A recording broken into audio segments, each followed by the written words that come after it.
You know, we ended up doing more of that, sir, this week. As much as I called on, you know, my opponent to vote no on this latest bill, he voted yes for a gimmick.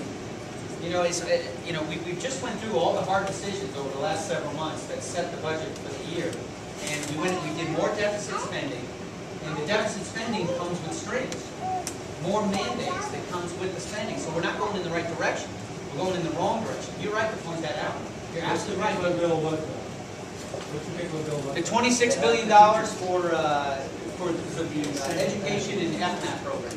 That was the one that cut that's the one that increased the taxes on corporations for particular jobs overseas. That's right. Is that the one you were against? Absolutely opposed to it. Absolutely. You don't think that corporations who take their jobs overseas should pay taxes? What I think, sir, is that we should address that in a larger tax reform initiative. In the middle of recession, the idea to raise taxes is not a good idea. I don't think that's a good idea at all. And not only that, it's more deficit spending. We had over $12 billion. How was the deficit spending when you were creating tax cuts? Now, this bill costs $26 billion, and $12 billion of it was not paid for. It wasn't paid for. My understanding is the budget office said it was $1.7 billion to be good. No, that was. They took the money from food stamps. No, but you know, here's the problem with that. Thank you for raising that. Here's the problem with the budget. That money was rescinded from 2014 spending. The problem is the 2014 budget's already a $1 trillion deficit. There's not a surplus. So what this was is it's like me coming up to your store and I'm going to buy I don't know, a bike, and you say it's $100, and I say, well, here's 50, and you say it's $100, and I say, well, I was going to spend 50 next week, and now I'm not going to spend it. I want to use that. You say, you would never go for it. You would say, you owe me $100. I say, yeah, but I'm rescinded. I was going to buy 50. I was going to pay buy this tire over here, and I was going to pay you 50, but now I've decided I'm not going to do it. Sounds like you don't believe in monthly budget. No, what I do believe is a budgeting process, a 5-year budgeting process that puts us on firm footing, and that's not what's happening. We've got $1 trillion deficits as far as the items. So how precisely do you get on firm footing if you were talking about representing the party who refused to say that the going to stop taxes on the wealthy, which are due to the premium tax? Okay, well, I mean, we can have this discussion. Here's the thing on it. Let's have it. Let's get on the record. Well, exactly, we're on the record. But here's the thing, 70% of our jobs are created by small business.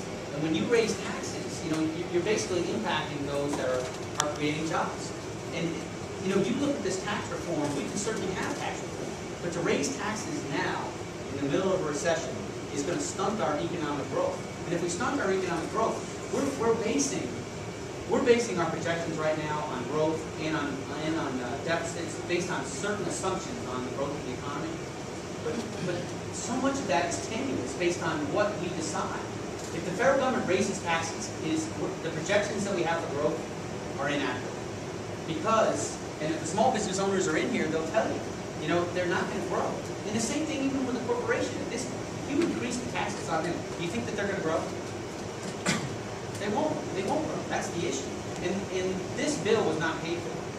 It was not paid for because the pay-go rules were violated.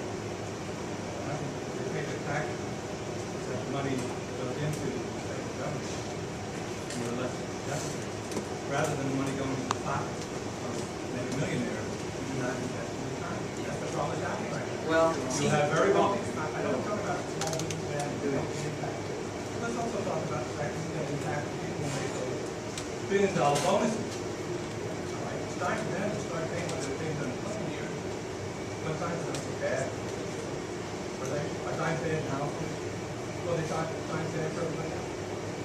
And I'm afraid that I just have a hard time listening to anybody who represents the viewpoint of that. We cannot talk about letting taxes go back to the level that they've been at. It's still a very low level historically, because somehow that's going to stifle growth. When there's plenty of money that's out there, it's not being reinvested in the hands of a small percentage of the population. In other words, what I'm getting at is, do you see any problem with an ongoing problem for the last 30 years of concentration of wealth in the upper end of the population? Well, I will tell you, sir, we're probably going to have a fundamental disagreement, but I do respect those views. Here's my thought, is that if we end up raising taxes, there's going to be a reaction. It impacts the decision making when we're trying to actually set up an environment that's more facilitating instead of hostile and uncertain. We're going to end up with less growth. And when we end up with less growth, we're going to end up with fewer jobs. And we end up with... Now, you know, I will tell you that, again, right now, if we end up raising taxes, it's going to have an impact. I believe it's going to have an impact. I don't think we have a revenue problem. I know where you're going. What you're saying is that we can help pay down the debts and the debt with more revenues. But my point is that I don't think we need to raise revenues. I think we just need to cut spending. So, but it's a point of view. And you know what? This November, we'll have a chance to decide that. Because there's nothing that's unethical about your view. And you should hold it passionately if that's your view. I have a different view. We'll have a vote about it.